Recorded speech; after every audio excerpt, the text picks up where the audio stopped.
بص يا وحش، في تمارين خطيرة محدش بيعملها. لو جربتها هتفجر عضلاتك وتشد جسمك كله. أنا كوتش محمد وأنا هنا علشان أساعدك.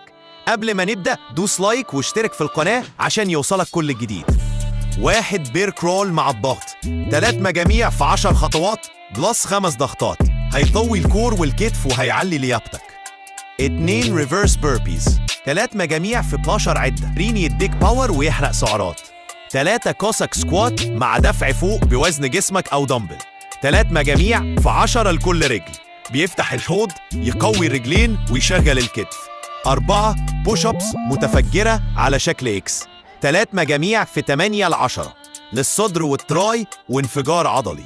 5 سحب متفجر بودي ويت روز، 3 مجاميع في 12 للظهر والبايسبس والباور. جرب التمارين دي أسبوع واحد بس وهتتجنن من النتيجة.